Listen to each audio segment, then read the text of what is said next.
It is that time of the year, once again, where we look back on the previous year, all of the games that came out, and we talk about them. I go ahead and I tell you my thoughts on all of the big games that released that I played. And then at the very end, I go ahead and tell you guys what my personal game of the year is for 2020 in this case. Um, I want this to be on the shorter end, so around an hour long. So I'm not gonna, go into a bunch of detail for every single game. And I'm not gonna talk about every single game. Last year I talked about way too many games because I just went through and talked about every game that I played that came out that year, and it was way too much. So I'm not gonna be doing that. This year I'm just gonna be talking about the big ones. In the background, I'm going to have the Ghost Runner soundtrack playing. This is by Daniel Deluxe. I recommend you check it out. It's a great soundtrack. But without further ado, let me go ahead and tell you guys the restrictions for what games I'm going to talk about. Because I'm not like the Game Awards where I'm going to talk about fucking shit that's in early access or that came out like 2 years ago. Okay? So I'm not talking about early access games. This means that I'm not going to be talking about Phasmophobia, even though I've had a great time with it this year. And I'm not going to be talking about old games that now became popular, like Among Us, because that makes no fucking sense. Sorry, if your game comes out in 2018 and nobody plays it until 2020, it does not make it a 2020 game. It's not how that works. And last but not least, I'm not going to be talking about re-releases or things that came out on a new platform. For example, a lot of games came out on Switch this year that were already on other platforms, right? Catherine Full Body is a great example of this. I'm just now playing it on the Switch. It just released on the Switch in 2020, but it didn't come out in 2020 for the other platforms. So I'm not talking about it. All right? We all understand. And let's get into our first notable game. Oh, and in the background, I'll try and have some generic gameplay for you guys. So first and foremost, we have Neo 2. So Neo 2 went ahead and released on March 13th. So we really didn't have anything in January and February, but March it hit, and it hit fucking hard. It was just game after game after game in March, and the first game to start it all off was the PS4 exclusive Neo 2.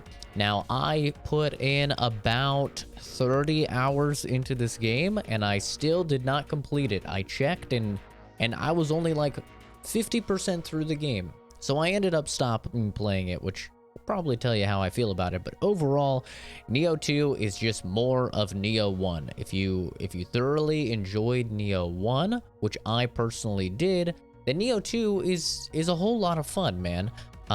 It does some really interesting new mechanics by allowing you to turn into a demon, and you have like new demon moves. They're really, really cool. However, my issue with the game just became that the enemies were too tanky.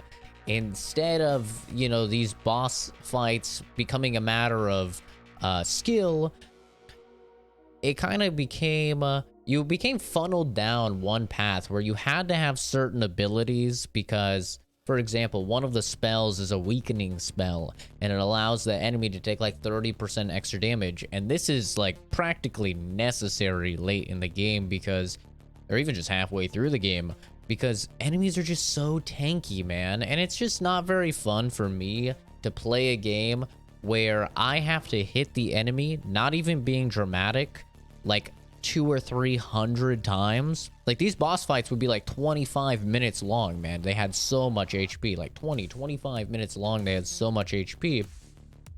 And I had good gear too.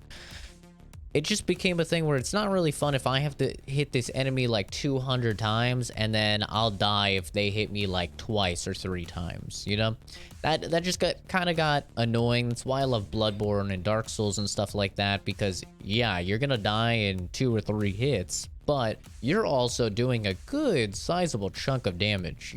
You're only gonna have to hit a boss, probably 20-ish times to kill them. So For me, Neo 2 fell off there. However, it's pretty wacky when it comes to the story. They do a cool job of integrating real history into it, similar to how they did with Neo 1. And overall, I thought it was an enjoyable Souls-like game. And I would give it a solid like 7 out of 10, personally. Next, coming out on March 20th. No, I'm not talking about Animal Crossing New Horizons because I didn't play it. I'm talking about Doom Eternal. Doom Eternal is fantastic. This game has only gotten better over the months since I played it. It's gotten a wonderful DLC that is really, really good. Also super challenging. I played through the game on Nightmare for my first playthrough, and it kicked my ass in several sections, man. Several sections I was left on the ground, beaten, bruised, bloody, and I wanted more. I wanted to come out on top because it just felt so good to master all of the various mechanics. This game is probably the best first-person shooter I've ever played in my life. Just to be entirely honest with you guys, I think it is the perfect melding of mechanics. You need armor, you have a flamethrower. You need HP, you do a glory kill. You need ammo, you use the chainsaw. There's double jumps. There's swinging on fucking monkey bars. There's dashing. It is just phenomenal. The actual gunplay in this game is so rewarding once you master all of the mechanics, and that's not even talking about advanced mechanics such as quick switching, so you can actually animation cancel and do significantly more damage, right? There's so many mechanics in this game, and it's just so satisfying to master them and come out on top of these fights where the numbers are so heavily stacked against you, man, especially like in the DLC and shit. The numbers are just so stacked against you. You're going against 20, 30, 40, 50, 60 enemies, right? And they just keep fucking respawning, and you just feel like you're never gonna get a break. And it truly feels like you've went down into the depths of hell and you're just taking on the full legion of demons that Satan himself has to offer, man. It is tons of fun. And I personally really enjoyed the game. When I did my review, I gave it an 8, and I said that I really didn't like the final boss fight. However, since playing the final boss fight again, since playing the game again and revisiting, I would say the final boss fight isn't as bad as I originally thought, and I would bump the game up to a 9 out of 10. I think it is absolutely phenomenal. Next game we're going to be talking about here came out April 3rd, and this is Resident Evil 3 Remake. Now, Resident Evil 3 Remake is extremely fucking short. It has cut content from the original Resident Evil 3, including the multiple endings and decisions that would have slightly branching paths. But it does have really good sound design. The graphics are phenomenal. They're very good. The gameplay itself is quite entertaining. I think the main issue with Resident Evil 3 is honestly just its length. I think when I reviewed the game, I gave it like a 5 or a 6, and that was mainly because of the length. However, at this point in time, when you can pick up the game for like $10-15, I think it is definitely worth that. It's definitely worth the price of admission if you pay 10-15, maybe even $20 if you're a really big Resident Evil fan. The gunplay is literally the exact same as Resident Evil 2, except they introduce a new dodging mechanic, and with that mechanic, it allows you to avoid damage if properly timed. And the game really forces you to master that mechanic, because if you don't, some of the sections are literally just impossible to get by. I played this on the hardest difficulty available, and then I played through it again on the next hardest difficulty that got unlocked. And overall, it was an enjoyable time. It's a little bit silly it's not a scary game at all. It's definitely more on the action side of things, but honestly, I think it's a good enough time. If I were to give my updated review on it, I would say if you can pick it up for $10-15, then I would say it's actually probably a 7 for me. It's enjoyable. However, the subsequent playthroughs on the harder difficulties that you unlock are really just not enjoyable at all, because they just throw tons of a metric ass ton of really difficult enemies, all in areas, all in like really small choke points. It'll be like, okay, well, here's 6 of these tentacle monsters that are extremely hard to dodge, and you have to dodge them or else you get owned.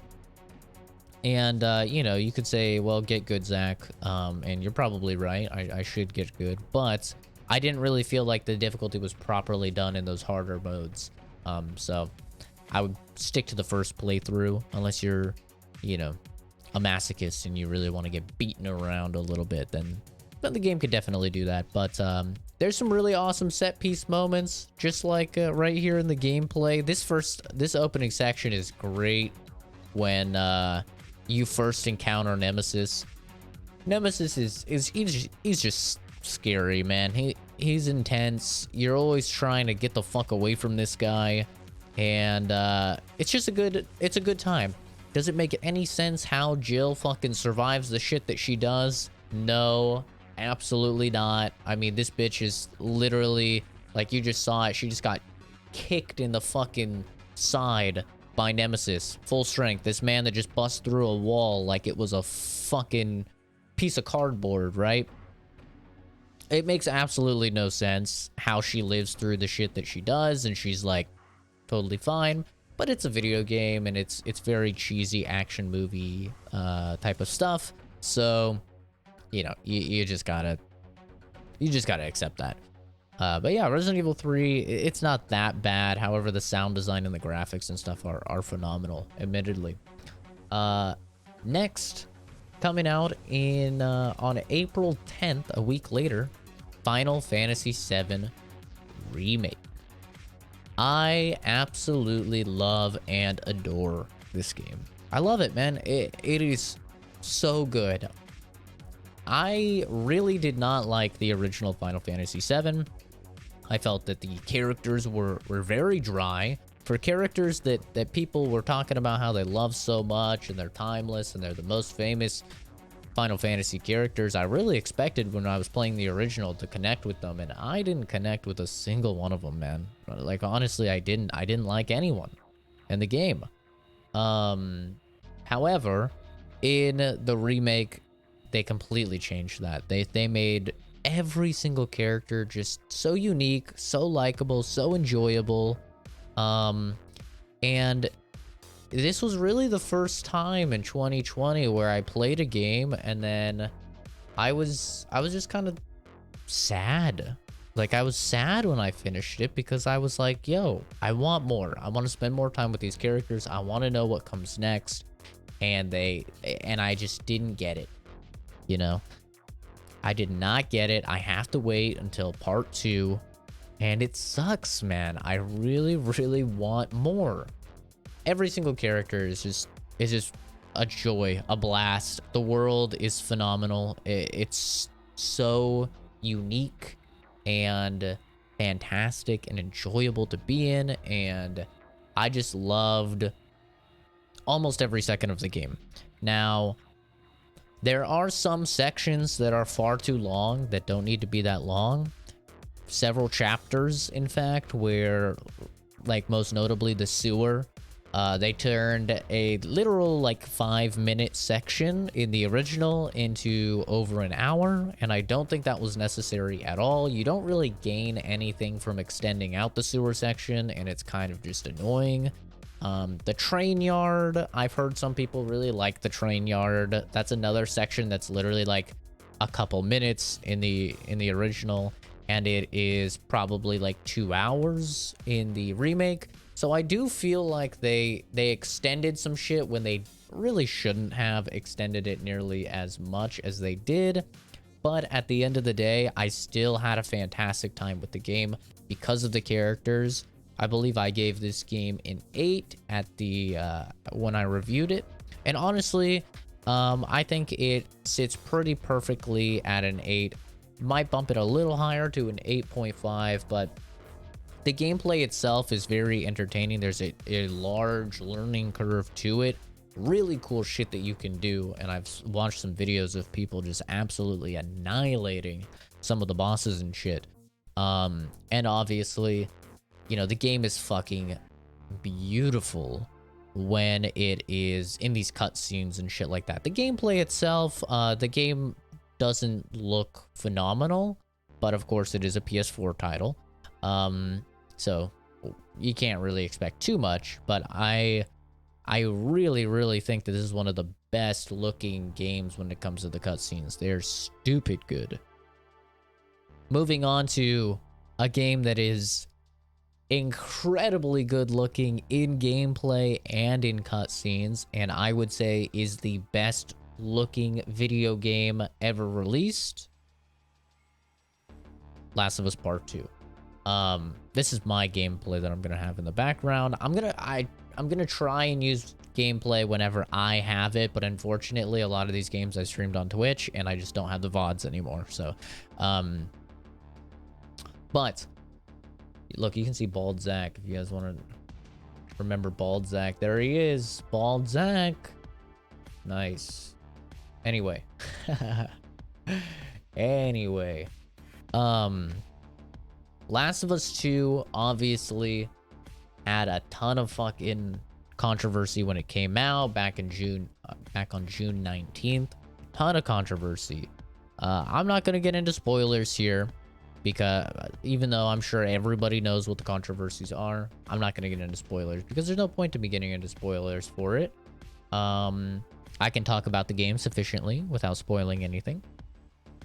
I think that this game, from every single technical aspect available, is a 10 out of 10.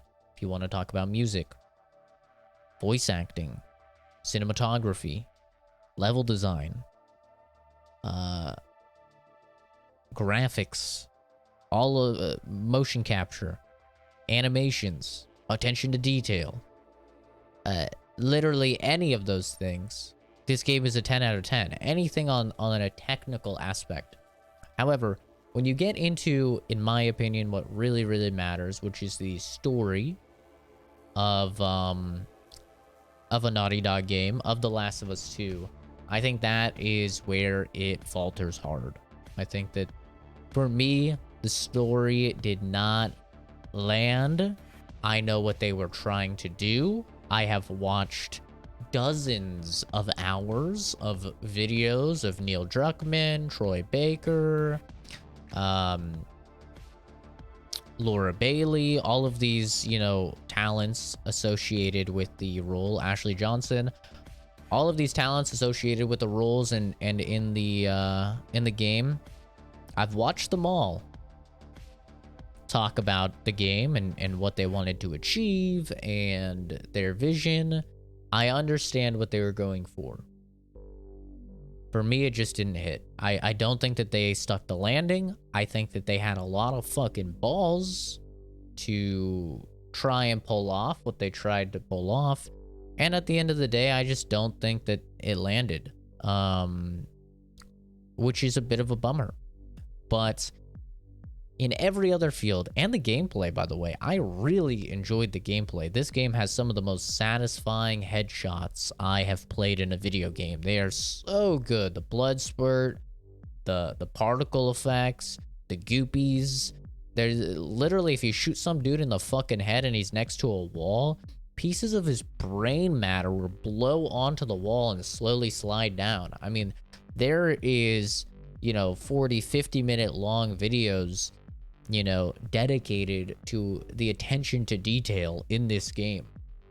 You have to give credit where credit is due, you know. Whereas the story may have not stuck the landing for me personally, the every single technical aspect is done phenomenally, and you can tell they really put the fucking crunch on their employees to get this game to be where it is. I think when I reviewed the game, I gave it like I gave it a 6 or a 7. I want to say I gave it a 7. And if you were to ask me now where I think the game is, I would say a 7. I don't think it's aged any better. I think that I still have all of the same issues I had with it on day 1 when I played it. And even before, when I heard the leaks and stuff, all of the problems I had with the leaks, I ended up having with the game as well. Although I do think Abby is not the worst character ever. A lot of people think that Abby is just the worst, and you know she's a terrible character. But I actually think Laura Bailey does a fantastic job of making Abby very likable. I just think that their characters in this game do things that the characters would not do, that they wouldn't do in Last of Us 1, and then their character wouldn't do in Last of Us 2 either, and then they still do shit. People die and nobody mentions them or even talks about it. There's just a lot of really weird writing decisions that I think mess up the game as a whole, as a narrative experience for me personally. So I think the game's still like a 7 though, man. It has some of the best technical aspects that you're gonna see in video gaming. I just wish that it was attached to a better story, and then you would have one of the best games ever made. But unfortunately, we didn't get that.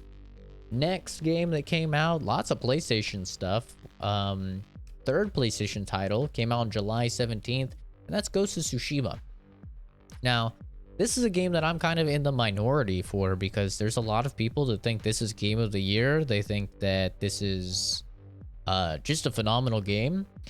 And I think it's a good game, but I don't think it's anywhere near the level that people have kind of hyped it up for.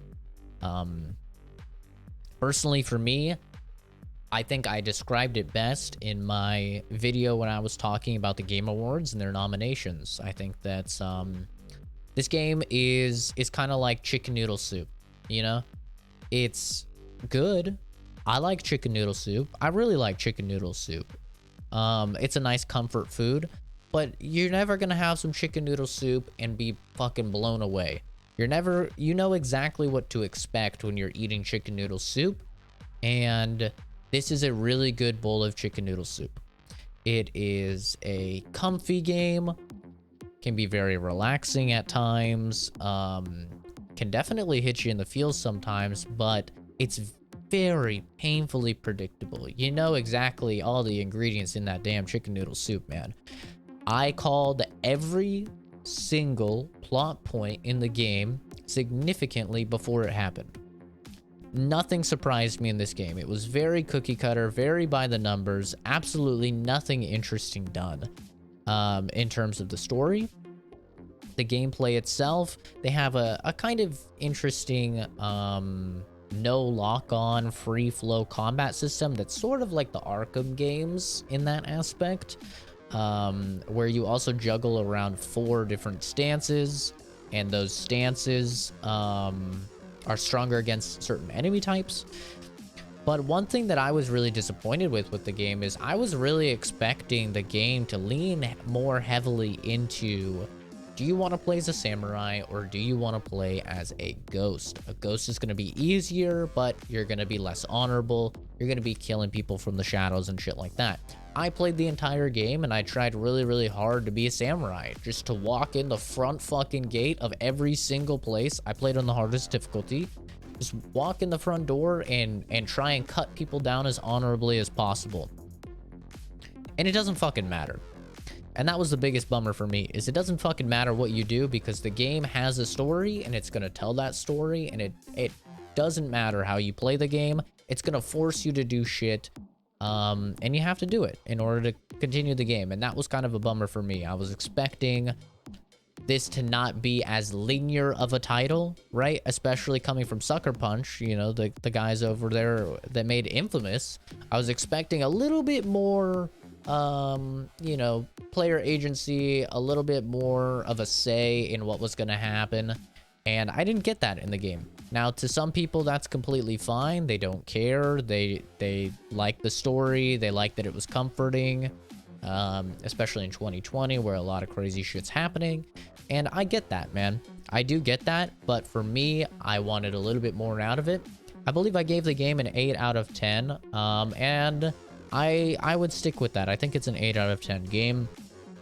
I never played the online or anything like that, but you know, it's an enjoyable game, but it suffers from a lot of like Ubisoft style open world where the side quests aren't very good. It's a bunch of like collecting and, oh, I got new dye, or I got new horse armor, or I got new sheath for my sword, you know, like throwaway shit like that Ubisoft games are full of. So maybe I just had too high of expectations going in, because Infamous are some of my favorite games. I absolutely love and adore Infamous 1. I really enjoyed Infamous 2. I really enjoyed Second Son. So maybe I was just expecting a little bit too much from this, from Sucker Punch. But all in all, I think that the game is good. The graphics are good. They're nowhere close to like Last of Us 2 levels, but they're good. The voice acting is good. I think that the writing is just a little bit meh, personally. So those are my thoughts on Ghost of Tsushima. Not my game of the year, but I know it is a lot of people's game of the year, and you know, more power to you. Then a little bit later, over a month later, we got Wasteland 3, which is something that not a lot of people played, and I got to it a little bit later. I actually played this in like December as I was going back looking at games, and this game is actually really, really good. This is kind of a fucking banger of a game, man. I was really genuinely surprised.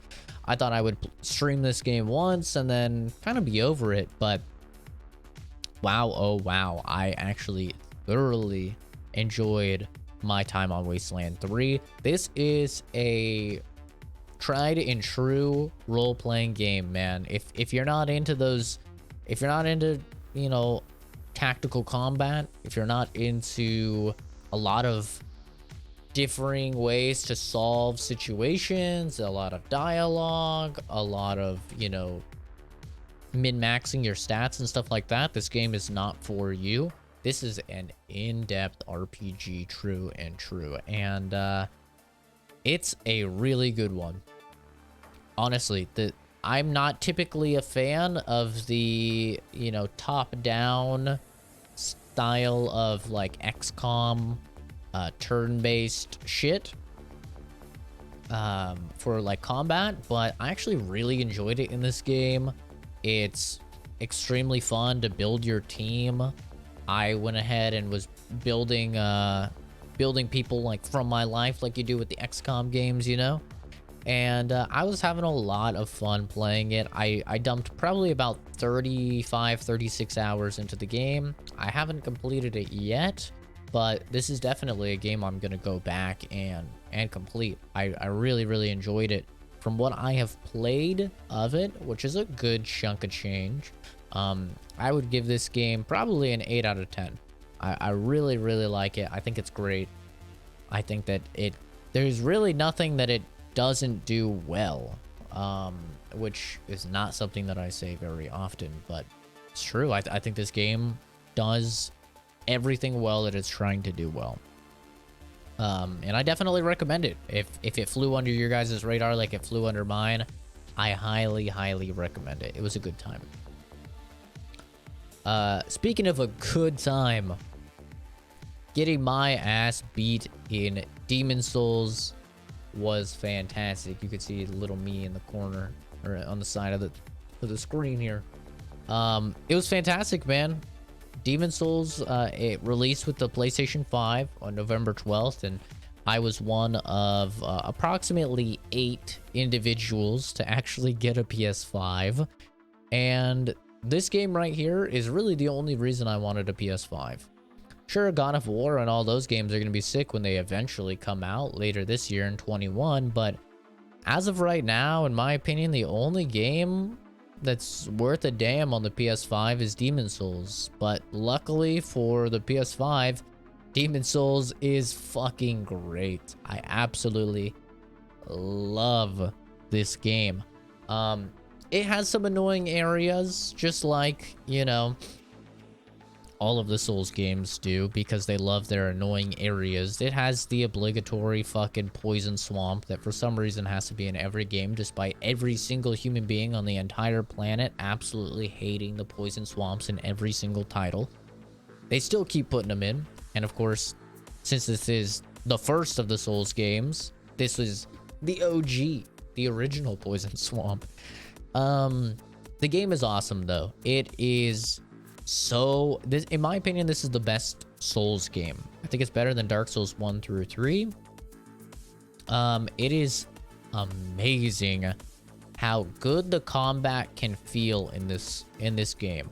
And you can really tell that it wasn't made by FromSoft, because FromSoft, in my opinion, they have great ideas, but usually they have really poor execution of those ideas. I don't find that the actual gameplay in the Souls games is all that good. However, the level design is usually awesome. The boss design is usually really fun. The enemy design is usually really fun. And it's just, you know, they're challenging fucking games. So, I think that personally, this is the best Souls game because it kind of merges all those things together. You have FromSoft's unique vision and level design and enemy design and all of that, but you have an actual confident developer for combat with Bluepoint. And Bluepoint just hit the fucking ball out of the park, man. They hit it out of the goddamn stratosphere with this game. It is so good. I will say that the game is a little bit easy. I beat it with only like 53 deaths, which is pretty low for a Souls game, and I didn't really play the original Demon Souls too much. I dabbled in it a little bit so I could have a little idea of the before and after. So I think it was a little bit easy, and in my opinion, this game does have the most gimmicky boss fights out of all of the Souls games. There's several where there's a gimmick to the boss, and then once you figure that gimmick out, it's very, very easy. And I think that's my main issue with it, is that it's just kind of easy. But at the same time, even though I'm saying it's easy, I died 53 fucking times, which, you know, ain't chump change. So, yeah, if you were to hear me right now from this stream, I would be saying, this is why you get a PS5. This game is great. This is my first impressions of it. I was absolutely adoring it, and I still stand by that. If you were to ask me for my review of this game, I would give you a solid 9 out of 10. I think that this game does a lot of annoying shit that all the Souls games do. I am not a fan of the world tendency and character tendency, which is a whole thing I'm not going to even get into in this podcast. You can check out my review for the game. And for most of these games, I have reviews on the channel if you really want my in-depth thoughts after I beat them. But it's a good time. I thoroughly enjoyed myself. I played through this game 4 times, actually, which is a lot for me. Played through 4 times, and after I did, I went, you know, there's not really a point to me having this PS5 anymore, and then I sold it. Until God of War comes out. I'll pick up another one when God of War comes out. But yeah, Demon Souls Remaster. Absolutely phenomenal. If you're going to get a PS5, that's the reason for it. Talking about another game that came out with the launch of the PS5 that is not worth a PS5 for, and that's Spider-Man Miles Morales. This game is very short. It is very, very short. Like 5 hours short, I want to say. Like 5-6 hours short. The side missions and stuff like that are not very good. The main story that Miles Morales tries to tell is also not very good, I would say. And all in all, I think that the game was just sufficiently meh.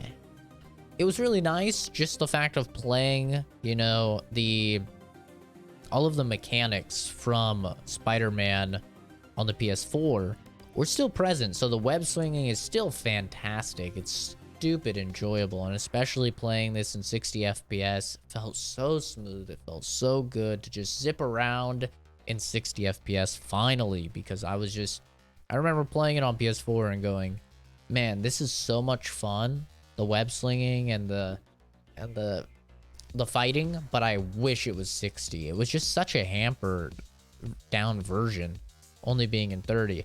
But actually being able to play it in 60, it is fantastic.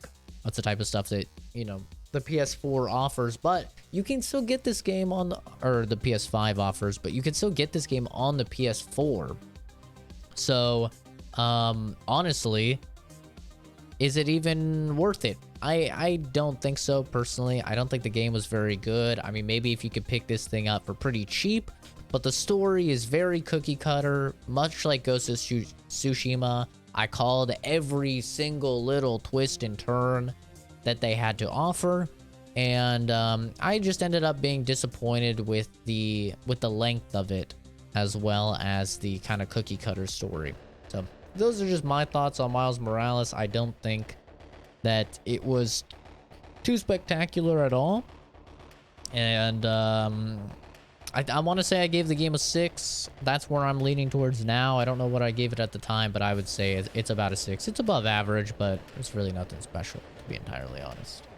And then the final game, before we get into the game of the year, the final game that came out that I wanted to talk about in 2020, of course, we couldn't go through and not talk about this fucking disaster.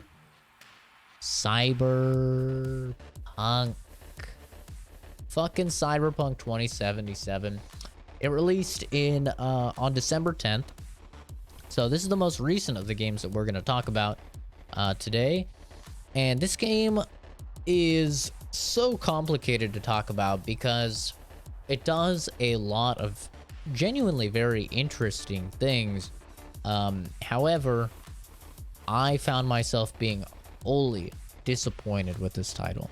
I experienced glitches up the fucking wazoo, like just a stupid amount of glitches that eventually made me quit the game after about 8 hours in it.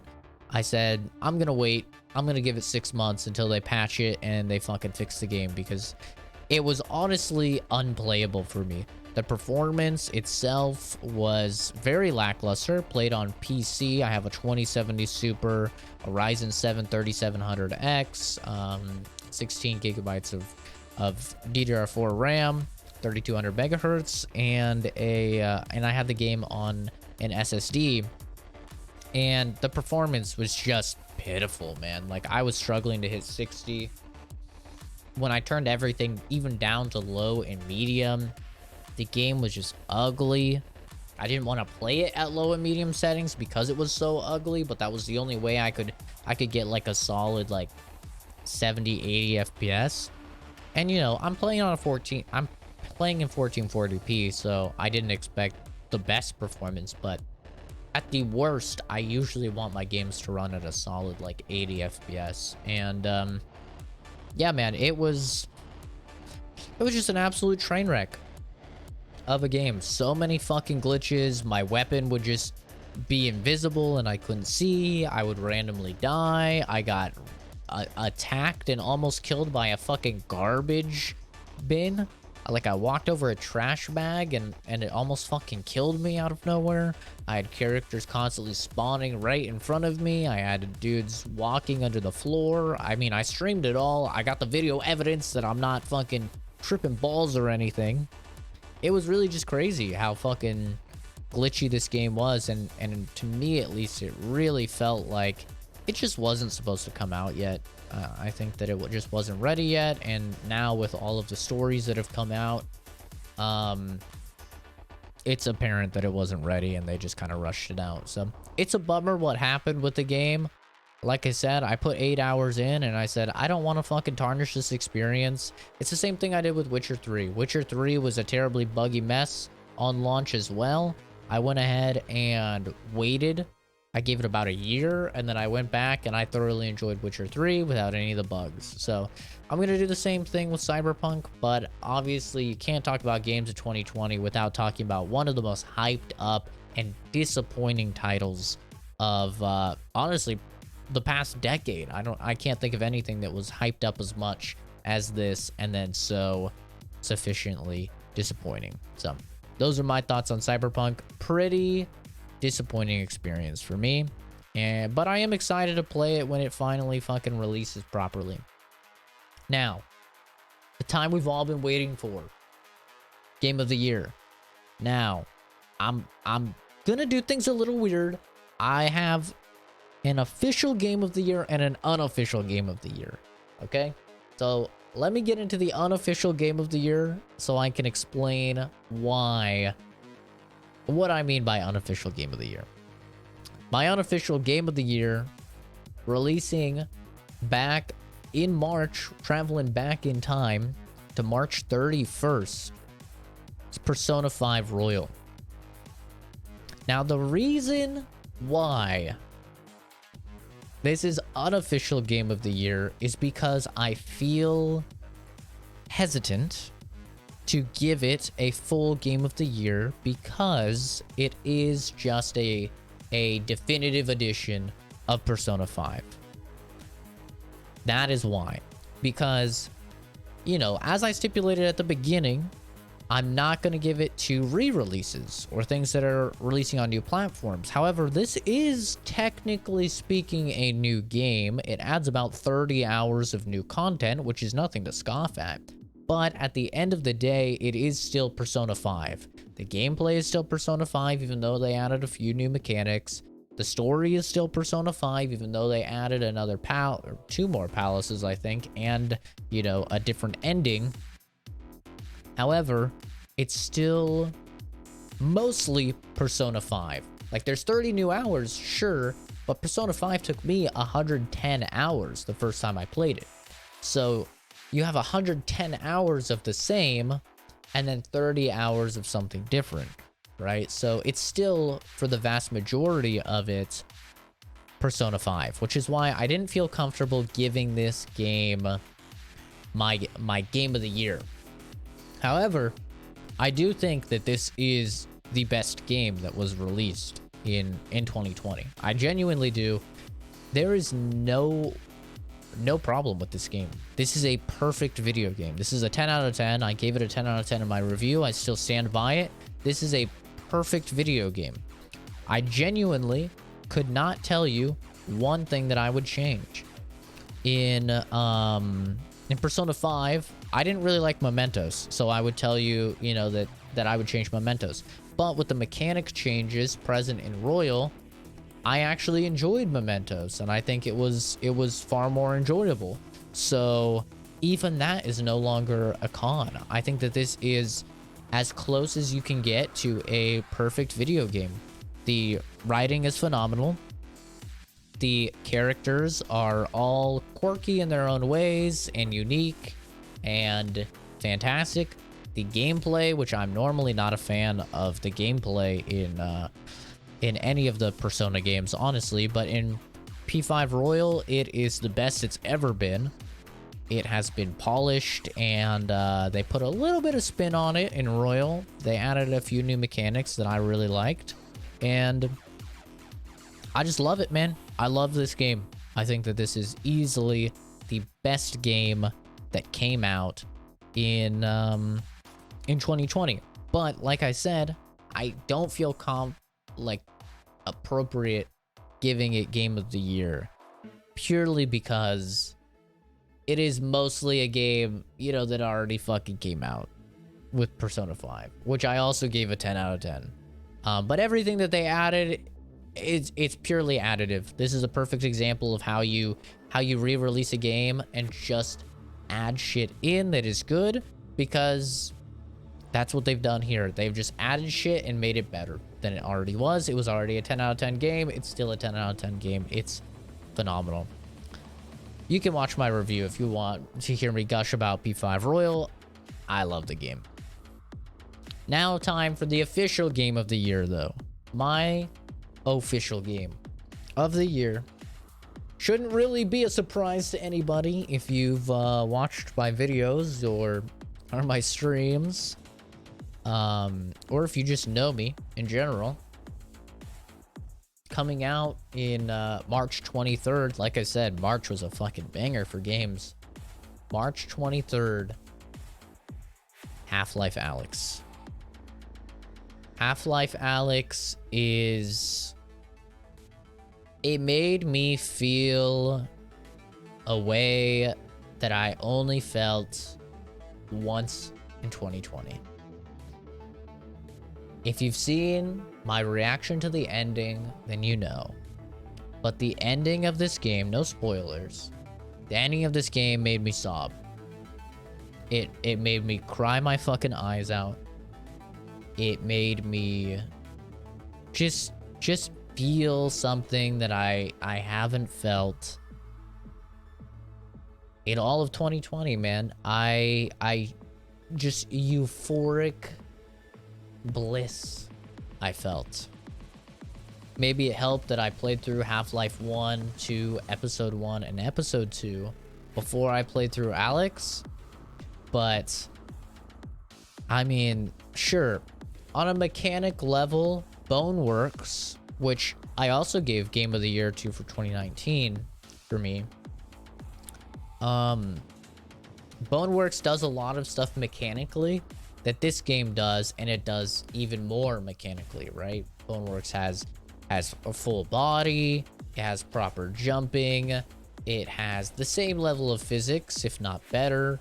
It has melee combat with enemies, right? There's a lot of shit that Boneworks does on a mechanical basis just as good, if not better, than Half-Life Alyx.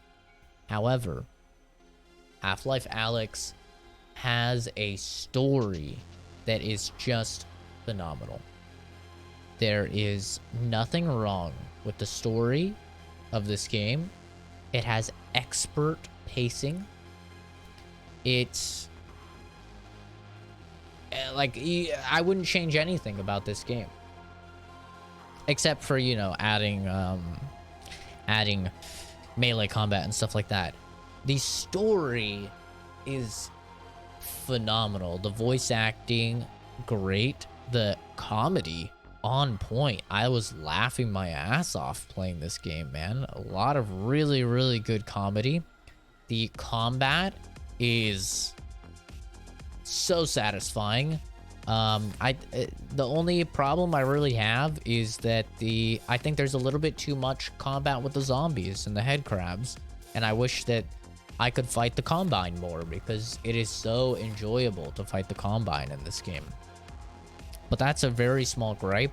Now there's workshop support, so I was just playing through the game again with the Halo ODST pistol, which is fucking awesome.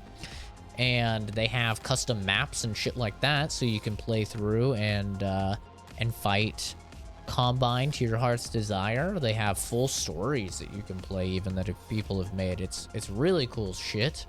On release, they didn't have smooth turning, which was a negative, but they've since fixed that. There's now smooth turning, which is awesome. And I love it, man. I absolutely love Half-Life Alyx. This is my favorite of the Half-Life games. This is my favorite VR game. I mean, I love Boneworks, man. Don't get me wrong. Boneworks is a lot of fun, but Half-Life Alyx just hits different with the story. It hits so solidly. I loved every minute of playing this. The Jeff level is phenomenal. It's spooky, but also it's spooky but fun and entertaining, and the attention to detail in this game is crazy. I mean, you can see it on the screen now. You could fucking write with the markers, man. There's a fully functional piano. Like a fully functional piano, man. What the hell? That even like changes depending on how hard you press the note. Oh yeah, a lot of this game's been brought to you by MK Ice and Fire, by the way, so check out his channel as well, because I used some of his gameplay for this, for games I didn't have spoiler-free gameplay too. But really, the end is what makes this game 10 out of 10. Like, the end of this fucking game is just perfect. It's euphoric. If you're a Half-Life fan, you'll probably cry. I cried my fucking eyes out, and if I watch the ending, there's a over again, there's a good chance I'll cry at that too. It was just phenomenal. I absolutely love and adore this game. To me, this is my official game of the year for 2020. Unfortunately, most people won't be able to play it, just like Boneworks, because not a lot of people out there have VR, let alone a VR capable PC. So that's kind of a bummer, but that's just kind of the nature of life. This game is so fucking good. I absolutely love it. This is a 10 out of 10 video game for me as well, with Persona 5 Royal. Just so enjoyable. And while I do think that Persona 5 Royal is, for me, a better game, it also makes me cry a bunch, and it also, you know, gives you 130 hours of fantastic content. I just, like I said, I don't feel comfortable giving it Game of the Year because it is so much of the same from Persona 5, which came back out in like 2018, you know, so I don't want to be given a 2018 Game of the Year with just a little fresh coat of paint on it. So those are my thoughts. I absolutely love and adore Half-Life Alyx. I think it is definitely the best game for VR, purely because of everything together. You know, while Walking Dead Saints and Sinners does some really cool shit as well, and it has some story to it, and Boneworks has some story to it and does a lot of things mechanically perfect or really good. Half-Life Alyx is the perfect culmination of everything, of what happens when a AAA developer really jumps into the fucking deep end of VR and shows you what can be done. And it's just so nice to have a game from Valve again, man, because they don't make shit like ever. So when they do, it's just so enjoyable to play. And it's just so good. Like people were worried, like, oh, maybe Valve doesn't have it anymore. They haven't made games in a while. Maybe they don't have what it takes to make a good game. If they come out with another Half-Life, it wouldn't live up to the hype. You know, we heard it all. This game single-handedly proves that not only can Valve do it, but Valve can still do it better than anyone in the fucking game. There's no developer out there that can make games with the quality standard and consistent, just attention to detail and beautiful writing and all of that Valve does. There's no one, not even Naughty Dog, because now Naughty Dog has a meh game under their record with Last of Us 2. Not even Naughty Dog has the quality standards and precedent that we see from Valve, man. These guys have routinely changed the world of gaming, whether that was with the Source engine back in the day, if that was with Half-Life 1, really just taking first-person shooters to the next level. Half-Life 2 taking physics and physics-based puzzles and engines to the next level in video games. Or Half-Life Alyx now, that's kind of the culmination of everything, plus introducing VR to the mix to give you an enhanced level of immersion never before seen. Half-Life Alyx is phenomenal, man. It is such a joy to play, and I recommend everybody, if they have the means to play it, to play it. It is so good. I don't know a single human being that would not like this game. With Persona 5 Royal, some people might look at it and be like, oh, that's a weeb game, I'm not going to play that, anime trash or whatever. Half-Life Alyx, though, I cannot honestly give you a human being that would not genuinely like this, unless they just get like motion sickness and simulation sickness when they play VR. That's really the only type of person that wouldn't like this, is the type of person that can't play VR. But anybody that has the physical capability of playing VR would absolutely love and adore this game. But that's gonna do it for the CZ Productions podcast for this year. I wanted to make sure that I got it done in January, but I was waiting for the new microphone so that I could have as high of quality possible for you guys. But yeah, this is something I really only do once a year, and typically I do it at the end of the year just to talk about you know, all sorts of gaming goodness, whatever I think needs to be talked about for the past year. And I think a lot of these games did not get the proper attention that they deserve, you know, namely Half-Life Alyx and Persona 5 Royal. I didn't see a lot of talk about them in the Game Awards. They really almost didn't win anything in the Game Awards. Persona 5 Royal didn't win anything.